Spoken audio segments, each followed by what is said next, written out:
రాజుల కాలంలో అంతఃపుర మహిళలకు సేవ చేయడానికి తమిళనాడు వచ్చిన వారే తెలుగు వారంటూ వివాదాస్పద వ్యాఖ్యలు చేసిన సినీ నటి కస్తూరి పట్ల మద్రాసు హైకోర్టు తీవ్ర ఆగ్రహం వ్యక్తం చేసింది. ఆ వ్యాఖ్యలు ముమ్మాటికి విద్వేష ప్రేరేపితమేనని తేల్చి చెప్పింది. రీసెంట్ గా చెన్నైలో నిర్వహించిన ఓ కార్యక్రమంలో కస్తూరి చేసిన వ్యాఖ్యలు తీవ్ర దుమారం రేపాయి. 2 తెలుగు రాష్ట్రాలలోని ప్రజలతో పాటు ఇతర రాష్ట్రాలలోని ప్రజలు కూడా కస్తూరి వ్యాఖ్యలపై అసహనం వ్యక్తం చేశారు. ఈ నేపథ్యంలో తమిళనాడులో పలుచోట్ల కేసులు నమోదవ్వగా ముందస్తు బెయిల్ కోసం కస్తూరి మద్రాస్ హైకోర్టును ఆశ్రయించారు.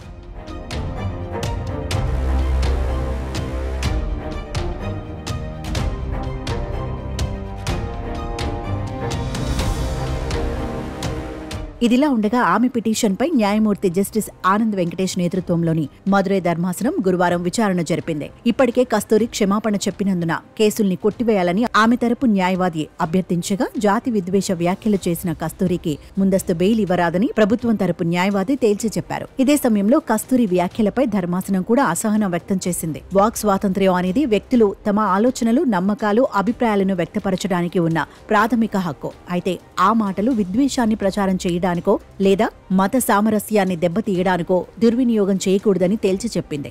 కస్తూరి వ్యాఖ్యలు ముమ్మాటికి హింసను ప్రేరేపించేవిలా ఉన్నాయని, బహిరంగ వేదికలపై ఇలాంటి వ్యాఖ్యలు చేసే ముందు 1-2 సార్లు ఆలోచించాలని ధర్మాసనం హెచ్చరించింది. ఆమె మాట్లాడినప్పుడు ప్రేక్షకుల నుంచి చప్పట్లు ఉండవచ్చు, కానీ ఆ మాటలు తెలుగు ప్రజల మనోభావాలను తీవ్రంగా ప్రభావితం చేశాయని గుర్తు చేసింది. కస్తూరి వ్యాఖ్యలు మొత్తం తెలుగు ప్రజలను కించపరిచాయని భావించింది. మరోవైపు ఇలాంటి నీచమైన, అవమానకరమైన వ్యాఖ్యలు చేసిన వారెవరైనా చట్ట ప్రకారం విచారణను ఎదుర్కోవాల్సిందేనని ధర్మాసనం తేల్చి చెప్పింది. ఈ నేపథ్యంలోనే బెయిల్ పిటిషన్ను కొట్టివేస్తూ నవంబర్ 14 గురువారం ధర్మాసనం ఉత్తర్వులు జారీ చేసింది.